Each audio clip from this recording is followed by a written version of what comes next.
Hello மக்களே, வணக்கம் and welcome back to my channel Indolux lifestyle. எல்லாரும் எப்படி இருக்கீங்க? எல்லாரும் சூப்பரா இருக்கீங்கன்னு நம்புறேன்.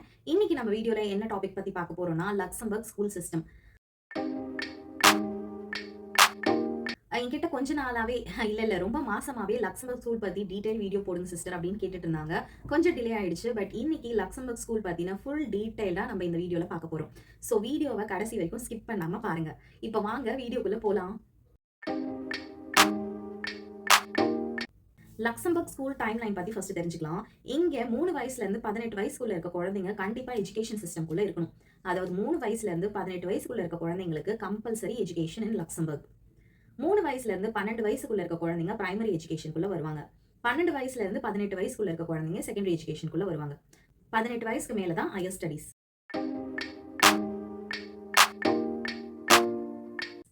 லக்சம்பர்க்ல மொத்தம் எத்தனை டைப் ஆஃப் ஸ்கூல் இருக்கு அப்படின்னு பார்க்கலாம். லக்சம்பர்க்ல 4 டைப் ஆஃப் ஸ்கூல்ஸ் இருக்கு. 1 commune school, second one Luxembourg international public school, third one private school, fourth one European school. இதுல ஃபர்ஸ்ட் இருக்கிற இந்த கம்யூன் ஸ்கூல் வந்து லோக்கல் பப்ளிக் ஸ்கூலை அந்தந்த கம்யூனி மேனேஜ் பண்ணிப்பாங்க. Second one Luxembourg international public school. இந்த ஸ்கூலை லக்சம்பர்க் கவர்மெண்டே டைரக்டா கண்ட்ரோல் பண்ணுவாங்க. தேர்ட் ஒன் பிரைவேட் ஸ்கூல், நம்ம எல்லாருக்கும் தெரிஞ்சதான் பிரைவேட் மேனேஜ்மெண்ட் இருப்பாங்க. Fourth one European school. European ஸ்கூல்ன்றது யூரோப்பியன் யூனியன்ல ஒர்க் பண்ற அந்த ஸ்டாஃபோட குழந்தைங்களுக்கு ஃப்ரீ எஜுகேஷன் கொடுப்பாங்க. இங்க 1 or 2 சீட் இருந்துச்சுன்னா நம்ம கூட அப்ளை பண்ணலாம். கிடைச்சதுன்னா பிரைவேட் ஸ்கூலை விட இந்த யூரோப்பியன் ஸ்கூல்ல கொஞ்சம் ஃபீஸ் கம்மியா இருக்கும். இப்போ நம்ம கம்யூன் ஸ்கூலுக்கும் லக்சம்பர்க் இன்டர்நேஷனல் பப்ளிக் ஸ்கூலுக்கும் என்ன டிஃபரன்ஸ் அப்படின்றத பார்க்கலாம். ரெண்டுமே கவர்மெண்ட் ஸ்கூல் தான். ரெண்டு ஸ்கூல்லையுமே ஸ்கூல் ஃபீஸ் கிடையாது, புக் ஃபீஸ் கிடையாது, டிரான்ஸ்போர்ட் ஃபீஸ் கிடையாது. ஒரே மாதிரி இன்ஃப்ராஸ்ட்ரக்சர் தான் இருக்கும், ஃபெசிலிட்டிஸ் ஒரே மாதிரி தான் இருக்கும். அப்புறம் என்னதான் டிஃபரன்ஸ் அப்படின்னு கேட்டா லாங்குவேஜ். கம்யூன் ஸ்கூல்ல மீடியம் ஆஃப் லாங்குவேஜ் வந்து லக்சம்பர்கிஷ், பிரெஞ்ச், ஜெர்மன். இந்த 3 லாங்குவேஜ்ல தான் சப்ஜெக்ட் எல்லாமே வரும், இன்ஸ்ட்ரக்ஷன் எல்லாமே கொடுப்பாங்க. இங்கிலீஷ்ன்ற ஒரு சப்ஜெக்டே இங்க கிடையாது. லக்சம்பர்க் இன்டர்நேஷனல் பப்ளிக் ஸ்கூல்ல மீடியம் ஆஃப் லாங்குவேஜ் வந்து இங்கிலீஷ். நீங்க செகண்ட் லாங்குவேஜா பிரெஞ்சை வந்து பிரைமரி லெவல்லையும் செகண்டரி லெவல்ல ஜெர்மனை செகண்ட் லாங்குவேஜா சூஸ் பண்ணிக்கலாம். அப்படி இல்லைனா கூட ஒரு சில ஸ்கூல்ல ஸ்பானிஷ், இட்டாலியன், போர்ச்சுகீஸ் இந்த மாதிரி லாங்குவேஜ்லாம் கூட ஆப்ஷன்ஸ் வச்சிருப்பாங்க. உங்களுக்கு எந்த லாங்குவேஜ் வேணுமோ செகண்ட் லாங்குவேஜா நீங்க சூஸ் பண்ணிக்கலாம். இப்போ நீங்க நினைக்கலாம், ஏன் வந்து கம்யூன் ஸ்கூல்லயே இங்கிலீஷ் மீடியம் கொண்டு வரலாம்ல, எதுக்காக தனித்தனி கவர்மெண்ட் ஸ்கூல் அப்படின்னு. ஆக்சுவலா லக்சம்பர்க்ல ஒரு பாயிண்ட் வரைக்கும் கம்யூன் ஸ்கூல் மட்டும் தான் இருந்துச்சு.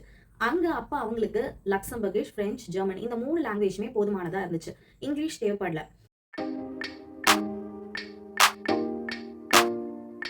ஒன்ஸ் லக்சம்பர்க் வந்து இன்டர்நேஷனல் கண்ட்ரியா மாறும்போது இப்போ லக்சம்பர்க்ல கரண்டா 170 நேஷனாலிட்டிஸ் இருக்காங்க.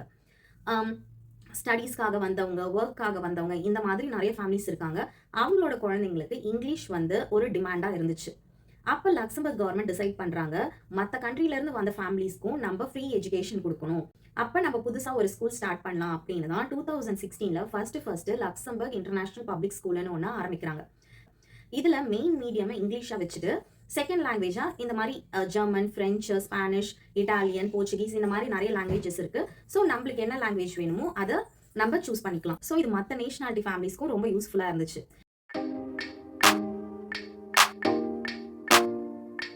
இப்போ நம்ம கவர்மெண்ட் ஸ்கூலுக்கும் பிரைவேட் ஸ்கூலுக்கும் என்ன டிஃபரன்ஸ் பார்க்கலாம். கவர்மெண்ட் ஸ்கூல்ல ஃபீஸ் எதுவும் கிடையாது. பிரைவேட் ஸ்கூல்ல ஃபீஸ் இருக்கு. ஃபார் எக்ஸாம்பிள் நர்சரில இருந்து செகண்டரி லெவல் வரைக்கும் 14,000 யூரோஸ்ல இருந்து 35,000 யூரோஸ் வரைக்கும் கூட சார்ஜ் பண்றாங்க. அது ஒரு ஸ்கூலை பொறுத்து கொஞ்சம் வேரி ஆகலாம். பட் மற்றபடி குவாலிட்டி ஆஃப் எஜுகேஷன், இன்ஃப்ராஸ்ட்ரக்சர் மற்ற எல்லா ஃபெசிலிட்டிஸுமே கவர்மெண்ட் ஸ்கூலுக்கும் பிரைவேட் ஸ்கூலுக்கும் பெருசா அந்த அளவுக்கு எந்த டிஃபரன்ஸும் வராது. எல்லாமே சேமா தான் இருக்கும். மேபி ஒரு 10% வேணா பிரைவேட் ஸ்கூல்ல வந்து இந்த அளவுக்கு ஃபீஸ் வாங்குறதுனால உங்களுக்கு கொஞ்சம் அதிகமான ஃபெசிலிட்டிஸ் இருக்கலாம்.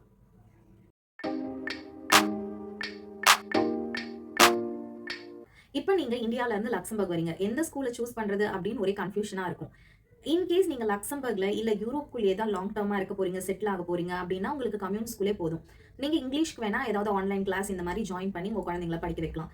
இல்ல நான் வந்து வேற கண்ட்ரி மூவ் ஆயிடுவேன், திரும்ப இந்தியா கூட போயிடுவேன், எனக்கு இங்கிலீஷ் மீடியம் மெயினா தேவைப்படும் அப்படின்னு நீங்க நினைச்சீங்கன்னா லக்சம்பர்க் இன்டர்நேஷனல் பப்ளிக் ஸ்கூலுக்கு அப்ளிகேஷன் போட்டு உங்களுக்கு அட்மிஷன் கிடைச்சா நீங்க அதுல ஜாயின் பண்ணிக்கலாம். அப்படி இல்லைன்னா பிரைவேட் ஸ்கூல்ல சேர்ந்து கூட படிச்சுக்கலாம். இப்போ என்னோட எக்ஸ்பீரியன்ஸை நான் ஷேர் பண்றேன். நாங்க 2025ல தான் இந்தியால இருந்து லக்சம்பர்க் வந்தோம். அப்ப என்னோட பையன் இந்தியால பெங்களூர்ல எல்கேஜி படிச்சுட்டு இருந்தான். நாங்க லக்சம்பர்க் வந்ததுக்கு அப்புறம் இங்க இருக்க கம்யூன் ஸ்கூல்ல அவனுக்கு யூகேஜிக்கு அட்மிஷன் வாங்கி அவனை சேர்த்து விட்டோம். இப்போ ஜூலை 15th இந்த அகாடமிக் இயர் முடியுது. செப்டம்பர் 15லேருந்து நெக்ஸ்ட் அகாடமிக் இயர் ஸ்டார்ட் ஆகுது. அதாவது அவர் ஃபர்ஸ்ட் ஸ்டாண்டர்ட் போக போறாரு. ஆனா நாங்க இப்போ கம்யூன் ஸ்கூல்லேருந்து அவனை இன்டர்நேஷனல் பப்ளிக் ஸ்கூலுக்கு மாத்திட்டோம். ஏன் மாத்திட்டோம் அப்படின்னா, எங்களோட ஃபியூச்சர் பிளான் என்ன? பிகாஸ் நாங்க லக்சம்பர்க்லயே லாங் டேர்ம் இருக்க போறோமா, இல்ல இந்தியாவுக்கு திரும்ப போயிடுவோமா, இல்ல வேற ஏதாவது கண்ட்ரிக்கு மூவ் ஆயிடுவோமா அப்படின்னு எங்களுக்கு இன்னும் ப்ராப்பரான பிளான் தெரியல. ஸோ எங்களுக்கு எங்க இருந்தாலும் இங்கிலீஷ் தெரிஞ்சதுன்னா அவனுக்கு கொஞ்சம் கம்ஃபர்டபுளா இருக்கும். வேற ஏதாவது கண்ட்ரி போனா கூட அப்படின்னு நினைச்சு எங்களுக்கு இங்கிலீஷ் மெயினா தேவைப்படும் அப்படின்றதுனால தான் கம்யூன் ஸ்கூல்ல இருந்து இப்போ இன்டர்நேஷனல் ஸ்கூலுக்கு மாத்திட்டோம். இப்போ நீங்க ஒரு கொஸ்டின் ரைஸ் பண்ணலாம். அதுக்கு நீங்க லக்சம்பர்க் வரும்போதே உங்க குழந்தைக்கு இங்கிலீஷ் தேவை அப்படின்றத டிசைட் பண்ணி நீங்க டைரக்டா இன்டர்நேஷனல் ஸ்கூல்லயே அவனுக்கு அட்மிஷன் போட்டுருக்கலாம்ல அப்படின்னு. ஆக்சுவலா லக்சம்பர்க் பொறுத்த வரைக்கும் பொதுவா எல்லா இன்டர்நேஷனல் பப்ளிக் ஸ்கூலுமே ஃபர்ஸ்ட் ஸ்டாண்டர்ட்ல இருந்து தான் அட்மிஷன் ஸ்டார்ட் பண்ணுவாங்க. ப்ரீகேஜி, எல்கேஜி, யூகேஜி இது எல்லாமே நீங்க ஒன்னு கம்யூன் ஸ்கூல்ல படிக்கணும், இல்லனா பிரைவேட் ஸ்கூல்ல படிச்சுட்டு உங்களுக்கு லாங்குவேஜ் மீடியம் இங்கிலீஷ் வேணும் அப்படின்ற ஒரு கட்டாயம் இருந்துச்சுன்னா நீங்க வந்து இன்டர்நேஷனல் பப்ளிக் ஸ்கூலுக்கு அட்மிஷனுக்கு அப்ளை பண்ணலாம். ஸோ இதனால தான் ரீகனை நாங்க வந்து கம்யூன் ஸ்கூல்ல இருந்து இன்டர்நேஷனல் ஸ்கூலுக்கு சேஞ்ச் பண்ணிட்டோம். ஓகே. இப்போ நீங்க இந்தியால இருந்து லக்சம்பர்க் மூவ் ஆக போறீங்க. உங்க குழந்தைங்க ப்ரீ ஸ்கூல், எல்கேஜி, யூகேஜி படிச்சுட்டு இருக்காங்க. லக்சம்பர்க்ல வந்து அவங்களுக்கு கம்யூன் ஸ்கூல்ல அட்மிஷனுக்கு அப்ளை பண்ணணும். அது எப்படி அப்படின்னு உங்களுக்கு தெரியணும்னா, நான் ஆல்ரெடி என்னோட சேனல்ல லக்சம்பர்க் பிரைமரி ஸ்கூல் அட்மிஷன் அப்படின்னு ஒரு டீடைல் வீடியோ அப்லோட் பண்ணியிருக்கேன். அதுல நாங்க இந்தியால இருந்தே லக்சம்பர்க்ல இருக்க எஜுகேஷன் டிபார்ட்மெண்ட்க்கு எப்படி காண்டாக்ட் பண்ணும், என்ன வெப்சைட்ல ரெஜிஸ்டர் பண்ணும், லக்சம்பர்க் வந்ததுக்கு அப்புறம் ரெசிடென்ஸ் கார்டுக்கு எப்படி அப்ளை பண்ணும், டிபி டெஸ்ட் எடுக்கணும் குழந்தைக்கு, அதுக்கப்புறம் அவன் ஃபர்ஸ்ட் டே ஸ்கூலுக்கு போற வரைக்கும் ஸ்டெப் பை ஸ்டெப் என்ன ப்ரொசீஜர் ஃபாலோ பண்ணுன்றத அந்த வீடியோல கிளியரா சொல்லியிருக்கேன். உங்களுக்கு தேவைப்பட்ட அந்த வீடியோவை போய் ஃபுல்லா செக் பண்ணுங்க. அதுல உங்களுக்கு ஏதாவது டவுட் இருந்ததுன்னா கண்டிப்பா கமெண்ட் பண்ணுங்க. நான் உங்களோட டவுட்டை என்னால முடிஞ்ச அளவுக்கு கிளியர் பண்ண ட்ரை பண்றேன். ஓகே, பேக் டு இந்த டாபிக் உள்ள போயிடலாம். இப்போ லக்சம்பர்க் ஸ்கூல்ல என்னென்ன கரிக்குலம் ஃபாலோ பண்றாங்க அப்படின்றத தெரிஞ்சுக்கலாம். லக்சம்பர்க் நேஷனல் கரிக்குலம் இதை தான் கம்யூன் ஸ்கூல்ல ஃபாலோ பண்றாங்க. Second one European curriculum, Cambridge curriculum. இந்த 2 கரிக்குலம் தான் லக்சம்பர்க் இன்டர்நேஷனல் பப்ளிக் ஸ்கூல்ல ஃபாலோ பண்றாங்க. இன்டர்நேஷனல் பல்க்ரேட்டா கரிக்குலம் இதை வந்து பிரைவேட் ஸ்கூல்ல ஃபாலோ பண்றாங்க. இப்போ நான் உங்களுக்கு ஒரு ஸ்கிரீன் ஷேர் பண்றேன். இந்த பேஜ்ல வந்து லக்சம்பர்க் இன்டர்நேஷனல் பப்ளிக் ஸ்கூல் எத்தனை இருக்கு, எந்தெந்த ஏரியால இருக்கு, இங்க ஒரு ஸ்கூல்லயும் என்ன கரிக்குலம் ஃபாலோ பண்றாங்க, அதே மாதிரி ஒரு ஸ்கூல்லயும் என்ன மீடியம் ஆஃப் லாங்குவேஜ் இருக்கு அப்படின்றத காமிச்சிருக்கேன். ஸோ உங்களுக்கு எந்த ஸ்கூல் வேணுமோ அந்த ஸ்கூலோட வெப்சைட்ல போயிட்டு இன்னும் டீட்டெயிலா நீங்க அந்த ஸ்கூலை பத்தி தெரிஞ்சுக்கலாம்.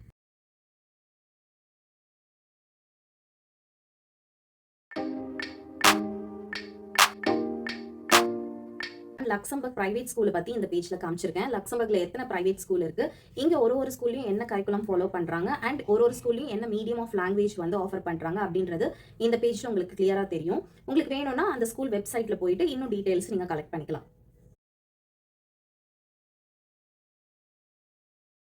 கம்யூன் ஸ்கூலை பொறுத்த வரைக்கும் ஒரே கரிக்குலம் தான் லக்சம்பர்க் நேஷனல் கரிக்குலம். அதே மாதிரி மீடியம் ஆஃப் லாங்குவேஜ் வந்து லக்சம்பர்கிஷ், பிரெஞ்சு, ஜெர்மன்.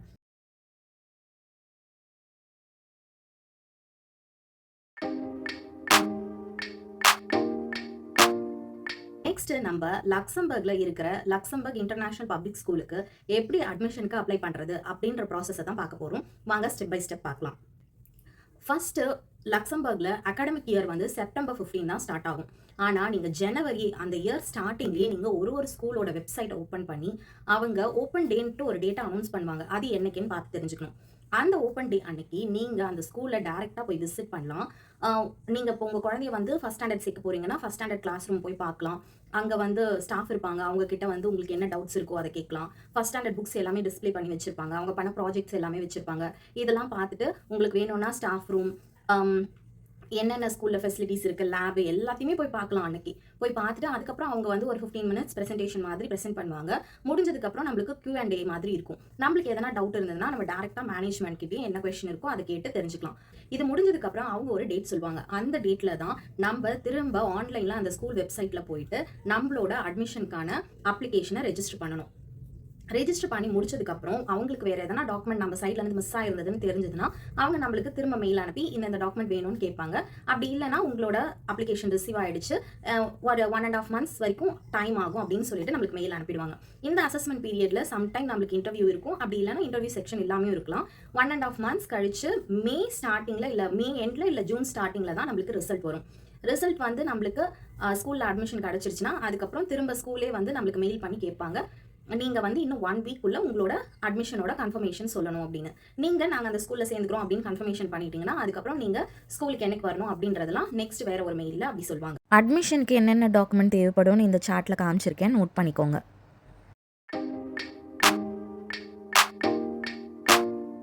இந்த ப்ராசஸ்லாம் முடிச்சிட்டீங்க, அட்மிஷன் கிடைச்சிருச்சு, இதெல்லாம் ஓகே. ஆனா இப்ப நீங்க இன்னொரு விஷயமும் தெரிஞ்சுக்கணும். லக்சம்பர்க் இன்டர்நேஷனல் பப்ளிக் ஸ்கூல்ல ஒரு குழந்தையை எப்படி செலக்ட் பண்றாங்க அப்படின்றது. இந்த கேள்விக்கு இத்தனை நாள் வரைக்கும் யார்கிட்டயுமே ஆன்சர் இல்ல. ஏன்னா ஒருத்தர் ஒரு தியரி சொல்றாங்க. ஒருத்தவங்க லொகேஷனை பொறுத்துன்றாங்க, ஒருத்தவங்க ஃபர்ஸ்ட் கம் ஃபர்ஸ்ட் சர்வ்ன்றாங்க, ஒருத்தவங்க ஸ்கூல்ல சீட் அலோகேஷனை பொறுத்துன்றாங்க, ஒருத்தவங்க நம்ம லாங்குவேஜ் என்ன ப்ரிஃபர் பண்றோமோ அதை பொறுத்துன்றாங்க. ஆனா யார்கிட்டயுமே எக்ஸாக்டான கரெக்டான ரீசன் கிடையாது. இங்க லக்சம்பர்க் இன்டர்நேஷனல் பப்ளிக் ஸ்கூல்ல டிமாண்ட் ரொம்பவே அதிகம். நான் என்னோட எக்ஸ்பீரியன்ஸை சொல்றேன். நாங்க ஒரு 3 ஸ்கூல்ல தான் அப்ளை பண்ணோம். ஏன்னா எங்களுக்கு வந்து 15 to 20 மினிட்ஸ் டிஸ்டன்ஸ் ஸ்கூல்ல இருந்துச்சுன்னா அவனுக்கு போயிட்டு வரதுக்கு ஈஸியா இருக்கும்னு நினைச்சோம். எங்க கூடயே ஒரு 8 ஃபேமிலி இதே ஃபர்ஸ்ட் ஸ்டாண்டர்டுக்கு இந்த 3 ஸ்கூல் இல்லாம இன்னும் நிறைய ஸ்கூல்ல அப்ளை பண்ணாங்க. ஆனா இவங்க எல்லாத்துலயும் எங்க பையனுக்கு மட்டும் தான் சீட்டு கிடைச்சது. இதை நான் ஹாப்பியா என்ஜாய் பண்றதுக்கு பதிலா என் மைண்டுக்குள்ள ஏன் இவனுக்கு மட்டும் ஏன் மத்தவங்களுக்கு கிடைக்கல அப்படின்ற ரீசன் தான் எனக்கு வந்து மைண்டை டிஸ்டர்ப் பண்ணிட்டு இருக்கு. இத்தனை நாள் வரைக்கும் நான் தேடிட்டு இருக்கேன் ஏன் மத்தவங்களுக்கு கிடைக்கல. எதனால எல்லாருமே ஃபர்ஸ்ட் ஸ்டாண்டர்ட் தான். சில பேர் அதே லொகேஷன்ல இருந்து அதே ஸ்கூல்லயே கிடைக்கலன்னா அப்ப என்ன பேசிஸ்ல தான் அந்த ஸ்கூல் வந்து செலக்ட் பண்றாங்க அப்படின்றது இது வரைக்கும் தெரியல. ஸோ நம்மளோட வேலை என்னன்னா கரெக்டாக அவங்க சொன்ன டேட்டுக்கு அட்மிஷன் ஃபார்ம் ஃபில்அப் பண்ணி டாக்குமெண்ட்ஸ் எல்லாத்தையும் கரெக்டாக ஃபில்அப் பண்ணி அனுப்புறது மட்டும்தான் நம்ம வேலை. அதுக்கப்புறம் அசஸ்மெண்ட் பீரியட் முடிஞ்சு சீட் கிடைக்குதா கிடைக்கலையான்றதெல்லாம் ஸ்கூல் டிபார்ட்மெண்ட்டை பொறுத்து தான் இருக்கு. ஸோ நீங்கள் லக்சம்பர்க் வரீங்கன்னா யாராவது சரி ஓகே ரெக்கமெண்டேஷனில் போகலாம், இல்லை ஏதாவது இன்ஃப்ளூயன்ஸ் பண்ணலாம், வேற ஏதாவது ஷார்ட்கட் பார்க்கலாம் அப்படின்னு நினச்சிங்கன்னா அந்த மாதிரி சீட் வாங்கிடலான்னு நினைக்கவே நினைக்காதீங்க. லக்சம்பர்க் கவர்மெண்ட் பொறுத்த வரைக்கும் ரொம்பவே டிரான்ஸ்பரண்டா இருப்பாங்க, ரொம்ப ஸ்ட்ரிக்டா இருப்பாங்க. எஜுகேஷன் டிபார்ட்மெண்ட் மட்டும் இல்ல, வேற எந்த டிபார்ட்மெண்ட்லயுமே வந்து இந்த மாதிரி வேலையெல்லாம் வேலைக்கே ஆகாது. அதனால நம்மளோட வேலை நம்ம டாக்குமெண்ட்ஸ் எல்லாத்தையுமே ப்ராப்பரா கரெக்டா அப்லோட் பண்றது மட்டும்தான். ஸோ நீங்க எப்பவுமே plan A, plan B, plan சின்னு வச்சுக்கிட்டு இருக்கணும். இந்த ஸ்கூல் கிடைக்கலன்னா நெக்ஸ்ட் நம்ம கம்யூனிட்டி ஸ்கூல் போலாமா இல்ல பிரைவேட் ஸ்கூல் போலாமா அப்படின்றது உங்க மைண்ட்ல இருக்கணும். ஸோ இதுதான் லக்சம்பர்க் ஸ்கூல்ல இருக்கிற பெரிய ப்ராப்ளமே. சீட் கிடைக்கிறது ரொம்பவே கஷ்டம். இது ஃபர்ஸ்ட் ஸ்டாண்டர்ட் லெவல்லையாவது ஓகே, நிறைய சீட் இருக்கும், கிடைக்கிறதுக்கு சான்ஸ் இருக்கு அப்படின்னு சொல்லலாம். ஆனா அதுவே இந்த வருஷம் ரொம்ப கஷ்டம் தான் எல்லாரும் சொல்றாங்க. இப்போ இன்கேஸ் நீங்க வந்து செகண்டரி லெவல்லையோ இல்ல பிரைமரிலேயே 4th ஸ்டாண்டர்ட் 5th ஸ்டாண்டர்ட்ல உங்க பசங்களை எடுத்துட்டு வந்து லக்சம்பர்க் இன்டர்நேஷனல் ஸ்கூல்ல சேர்க்கணும் அப்படின்னு நினைச்சீங்கன்னா ஆல்ரெடி அங்க சீட் ஃபுல்லா இருக்கும். ஏதாவது ஒரு குழந்தை ஏதாவது ஒரு சூழ்நிலையில அந்த ஸ்கூலை விட்டு வேற ஸ்கூல் போறாங்க இல்ல வேற கண்ட்ரி போறாங்கன்னா அந்த ஒரு சீட் காலி ஆச்சுன்னா அந்த சீட் உங்க குழந்தைக்கு கிடைக்கிறதுக்கு சான்ஸ் இருக்கு. பட் இதெல்லாம் ரொம்ப ரேர். ஸோ இதெல்லாம் மைண்ட்ல வச்சுக்கோங்க. வீடியோக்காக நான் வந்து லக்சம்பர்க் எல்லாரும் வாங்க எல்லாருக்கும் பப்ளிக் ஸ்கூல்ல வந்து சீட் கிடைச்சிருமா அப்படின்லாம் நான் சொல்ல மாட்டேன். இதுதான் இங்க இருக்கிற ரியாலிட்டியே. இன் பிட்வீன் ஒரு குட்டி நல்ல விஷயத்த சொல்ல மறந்துட்டேன். ஆக்சுவலா எங்களோட பெரிய பையனுக்கு லக்சம்பர்க் இன்டர்நேஷனல் பப்ளிக் ஸ்கூல்ல சீட் கிடைச்சிருக்கு அப்படின்னு சொன்னேன் இல்லையா. இப்போ அவனுக்கு ஒரு குட்டி தம்பி இருக்கான். நாளைக்கு அவனையும் அதே ஸ்கூல்ல ஃபர்ஸ்ட் ஸ்டாண்டர்ட் சேர்க்கணும்னா அந்த ஸ்கூல்ல சிப்ளிங் கோட்டான்னு ஒன்று இருக்கும். அதுல நம்ம அட்மிஷனுக்கு அப்ளை பண்ணோம்னா 95% சான்ஸ் இருக்கு இந்த குட்டிக்கும் சீட் கிடைக்கிறதுக்கு. ஆனா அவர் ஃபர்ஸ்ட் ஸ்டாண்டர்ட் வர்றதுக்கு இன்னும் 4 வருஷம் இருக்கு.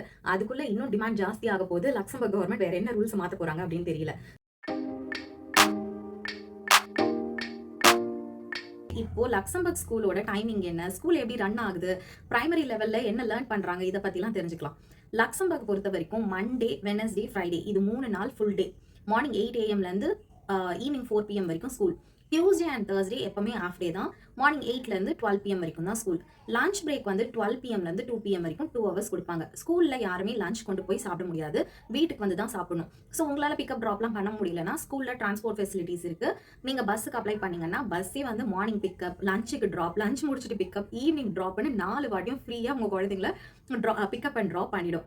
செகண்ட் ஒன், இன்கேஸ் நாங்கள் வீட்டில் இருக்க மாட்டோம், ஹஸ்பண்ட் அண்ட் ஒய்ஃப் 2 பேருமே வேலைக்கு போகிறோம், எங்களால் வந்து குழந்தைய வீட்டுக்கு லஞ்சுக்கு கூட்டிகிட்டு போக முடியாது அப்படின்னு நீங்கள் நினச்சிங்கன்னா உங்களோட கம்யூனில் நீங்கள் போயிட்டு எங்களுக்கு ஒரு ஹெல்ப்புக்கு ஆள் வேணும், ஒரு சூப்பர்வைஸ் பண்ணுறவங்க லஞ்ச் டைமில் வேணும் அப்படின்னு நீங்கள் அப்ளை பண்ணீங்கன்னா அவங்க யாரையாவது அந்த டைமுக்கு அப்பாயிண்ட் பண்ணுவாங்க. அவங்க லஞ்ச் டைமில் உங்கள் குழந்தைய லஞ்சுக்கு கூட்டிகிட்டு போய் அதுக்கு ஒரு செப்பரேட் ரூம் இருக்கும், அங்கே லஞ்ச் கொடுத்துட்டு குழந்தைங்களை விளையாட வச்சுட்டு இல்லை தூங்க வச்சுட்டு திரும்ப 2 o'clock எடுத்துகிட்டு வந்து அவங்க கிளாஸ் ரூம்லேயே அவங்கள விட்டுருவாங்க. ஸோ இது மாதிரிலாம் வேணும்னா நீங்கள் வந்து கம்யூனில் ரெஜிஸ்டர் பண்ணணும்.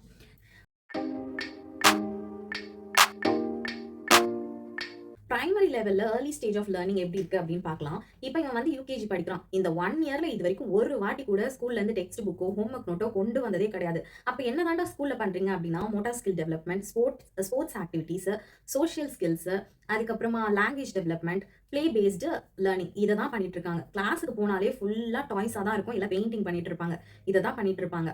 அண்ட் இப்போ அவங்களோட டைம் டேபிள் பாத்தீங்கன்னா இப்படிதான் இருக்கும். இது இந்த மாசத்துக்கான டைம் டேபிள். இப்போ வெகேஷன் ஸ்டார்ட் ஆக போறதுனால எல்லாம் பிளாங்கா இருக்கு. நம்மளுக்குலாம் டைம் டேபிள் எப்படி இருக்கும்? மண்டேனா 8 ஹவர்ஸ்க்கு இங்கிலீஷ், மேக்ஸ், இவிஎஸ், பிடி இப்படிலாம் இருக்கும்ல. இங்க வந்து Monday, Tuesday, Wednesday, Thursday, Friday அவ்வளவுதான் டைம் டேபிள். இதுல என்னன்னா எவ்ரி மண்டே லைப்ரரிக்கு கூட்டிட்டு போயிடுவாங்க. அதுக்கப்புறம் வாரத்துல ஒரு நாள் வந்து ஃபாரஸ்ட்டுக்கு கூட்டிட்டு போறது, ஒரு நாள் வந்து ஸ்விம்மிங் கிளாஸ், ஒரு நாள் ஜிம், ஒரு நாள் ஸ்போர்ட்ஸ் கிளாஸ், இது எல்லாத்துக்கும் கூட்டிட்டு போவாங்க. இது எதுக்குமே சார்ஜஸ் கிடையாது, எல்லாமே ஃப்ரீ தான். இப்போ இந்த 1 இயர்ல ரீகன் என்ன புதுசா கத்துக்கிட்டு வந்தான் அப்படின்னு நாங்க பார்த்தது வந்து லக்சம்பர்கிஷ் நல்லாவே ஓரளவுக்கு பேசுறான். இப்போ எங்கேயாவது போனா கூட யாராவது லக்சம்பர்கிஷ்ல பேசினாலோ இல்ல பிரெஞ்சுல பேசினாலோ இது லக்சம்பர்கிஷ், இது பிரெஞ்சு, அவனுக்கு வந்து டிஃபரன்ஷியேட் பண்ண தெரியுது. அவங்க என்ன பேசினாங்க அப்படின்றத வந்து எங்களுக்கு தமிழையோ இல்ல இங்கிலீஷ்லயோ டிரான்ஸ்லேட் பண்றான். ஸோ லக்சம்பர்கிஷ் ஓரளவுக்கு நல்லாவே கத்துக்கிட்டான். பிரைமரி லெவல் ஆஃப் லேர்னிங் இப்படி தான் இருக்கு. செகண்டரி லெவல் போக போக தான் அகாடமிக்ஸ் கொஞ்சம் சீரியஸாவே ஸ்டார்ட் ஆகுது. அப்பதான் இந்த டெஸ்ட், எக்ஸாம், அசைன்மெண்ட் இந்த மாதிரிலாம் வைக்கிறாங்க. அதுவுமே கூட ப்ராக்டிக்கல் லேர்னிங் மூலமாவும் ப்ரெசன்டேஷன் இல்ல டீம் ஒர்க், ப்ராஜெக்ட் ஒர்க் இந்த மாதிரி தான் பண்றாங்க. ஸோ லக்சம்பர்க் எஜுகேஷன் சிஸ்டம் வந்து முழுக்க முழுக்க தியரி பேஸ்டாவும் இல்ல, ப்ராக்டிக்கல் பேஸ்டாவும் இல்ல. ரெண்டுத்தையும் பேலன்ஸ் பண்ற மாதிரி குழந்தைங்களுக்கு கான்செப்ட் நல்லா புரியுற மாதிரி அண்ட் ரியல் லைஃப் ஸ்கில்ஸை வந்து டெவலப் பண்ற மாதிரி தான் டிசைன் பண்ணியிருக்காங்க. ஸோ இங்க இருக்கிற பசங்க எல்லாருமே இந்த ஸ்கூல்ல ப்ராஜெக்ட், அசைன்மெண்ட் இப்படிலாம் வந்து ரொம்ப ப்ரெஷர் எடுத்துக்கிட்டு படிக்காம என்ஜாய் பண்ணி படிக்கிற மாதிரி தான் தெரியுது.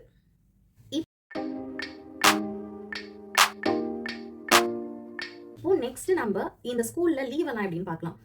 வீக்லி சாட்டர்டே, சண்டே எப்பவுமே கம்பல்சரி லீவ் தான். அது இல்லாம 5 வீக்ஸ் ஸ்கூல் கண்டினியூஸா இருக்குன்னா நெக்ஸ்ட் 2 வீக்ஸ் லீவ். திரும்ப 5 வீக்ஸ் ஸ்கூல் கண்டினியூஸா இருக்குன்னா நெக்ஸ்ட் 1 வீக் லீவ். இப்படியே தான் மாத்தி மாத்தி வந்துட்டு இருக்கும். ஸ்கூல்லயே இத்தனை நாள் லீவ் கொடுத்துடுறாங்க. அது மீறியும் நம்ம லீவ் எடுத்தா தப்பு தானே. இங்க வந்து யூனிஃபார்ம் கிடையாது. பசங்க அவங்களுக்கு கம்ஃபர்டபுளான ட்ரெஸ்ல வரலாம். சில டைம் செகண்டரி பசங்களை பார்க்கும்போது யார் ஸ்டாஃப் யார் ஸ்டூடெண்ட் அந்த அளவுக்கு கொஞ்சம் கன்ஃபியூஷனா இருக்கும். நம்மலாம் ஸ்கூலுக்கு போகும்போது ஷர்ட் டக்கின் பண்ணு, பெல்ட் ஒழுங்கா போட்டியா, ஜடைய பின்னியா, ரிப்பன் கட்டினியா அந்த மாதிரிலாம் இருக்கும். இங்க அதெல்லாம் கிடையாது. ஃப்ரீ ஏர்ல வருவாங்க, கொண்டை போட்டுட்டு வருவாங்க. ஸோ பசங்க வந்து ஸ்கூலுக்கு போறோம் அந்த ப்ரெஷர்லாம் இல்லாம ரொம்ப ஜாலியாவே வருவாங்க. ஃபைனல் கன்க்ளூஷனுக்கு வந்துட்டோம். உங்க குழந்தைக்கு என்ன லாங்குவேஜ் பெஸ்ட்டா இருக்கும், என்ன கரிக்குலம் பெஸ்ட்டா இருக்கும், உங்களோட ஃபியூச்சர் பிளான் என்ன, உங்க குழந்தைக்கு எது கம்ஃபர்ட்டா இருக்கோ அதுக்கு ஏத்த மாதிரி நீங்க ஸ்கூலை செலக்ட் பண்ணுங்க. ஆனா இங்க இருக்கிற ப்ராப்ளம் என்னன்னா, கம்யூன் ஸ்கூலா இருந்தாலும் சரி, லக்சம்பர்க் பப்ளிக் இன்டர்நேஷனல் ஸ்கூலா இருந்தாலும் சரி, நம்மளுக்கு எந்த ஏரியால வேற ஏரியால இருக்க ஸ்கூல் பிடிக்கலாம். ஆனா லக்சம்பர்க் கவர்மெண்ட் பொறுத்த வரைக்கும் நம்ம எந்த கம்யூன்ல இருக்கோமோ அந்த கம்யூனுக்கு நியர்பை இருக்கிற ஸ்கூல்ல தான் நம்மளுக்கு அட்மிஷன் கொடுப்பாங்க. நம்ம வீடு இங்கேயும் வேற ஒரு இடத்துல வந்து வேற ஒரு ரொம்ப தூரமா இருக்கிற ஏரியால இருக்க ஸ்கூல்ல எல்லாம் நம்மளுக்கு அட்மிஷன் கொடுக்க மாட்டாங்க. ஸோ லக்சம்பர்க்கை பொறுத்த வரைக்கும் நம்ம ஸ்கூலை சூஸ் பண்ண முடியாது. ஸ்கூல் தான் நம்மள சூஸ் பண்ணும். பிரைவேட் ஸ்கூல்னா மட்டும் நீங்க எந்த ஸ்கூல் விருப்பப்படுறீங்களோ அந்த ஸ்கூல்ல ஃபீஸ் கட்டி நீங்க படிச்சுக்கலாம். ஸோ இங்க வந்து இந்த ஸ்கூல் தான் குட், அந்த ஸ்கூல் தான் குட் அப்படின்றது இல்ல. பிரைவேட் ஸ்கூலா இருந்தாலும் பப்ளிக் ஸ்கூலா இருந்தாலும் ரெண்டுமே ஒரே மாதிரி தான் இருக்கும். அவ்வளவுதான் மக்களே. லக்சம்பர்க் ஸ்கூல் சிஸ்டம் பத்தி எனக்கு தெரிஞ்சது, நாங்க எக்ஸ்பீரியன்ஸ் பண்ணது, நாங்க ஒரு ப்ராசஸையும் கடந்து வந்தது எல்லாத்தையும் உங்ககிட்ட டீட்டெயிலா சொல்லி முடிச்சாச்சு. உங்களுக்கு இந்த வீடியோல ஏதாவது டவுட் இருந்தா கண்டிப்பா கமெண்ட் பண்ணுங்க. அதே மாதிரி கம்யூன் ஸ்கூலுக்கு நாங்க எப்படி இந்தியால இருந்தே லக்சம்பர்க்ல இருக்கிற எஜுகேஷன் டிபார்ட்மெண்ட்டை காண்டாக்ட் பண்ணோம், அதுக்கு என்னென்ன ப்ராசஸ் பண்ணோம் அப்படின்றதையும் அந்த வீடியோல நீங்க செக் பண்ணிட்டு அதுல உங்களுக்கு எதனா டவுட் இருந்தா கமெண்ட் பண்ணுங்க. என்னால முடிஞ்ச அளவுக்கு உங்க டவுட் எல்லாத்தையும் கிளியர் பண்ண ட்ரை பண்றேன். ஸோ இந்த வீடியோ உங்க எல்லாருக்கும் பிடிச்சிருந்ததுன்னா, உங்க ஃப்ரெண்ட்ஸ் அண்ட் ஃபேமிலிஸ் யாராவது இந்தியால இருந்து லக்சம்பர்க் வர போறாங்க, அவங்க குழந்தைங்களை ஸ்கூல் சேர்த்து விட போறாங்கன்னா அவங்களுக்கு ஷேர் பண்ணுங்க. நெக்ஸ்ட் வேற ஒரு இன்ட்ரெஸ்டிங் வீடியோல உங்க எல்லாரையும் வந்து மீட் பண்றேன். அது வரைக்கும் டாடா, பை பாய்.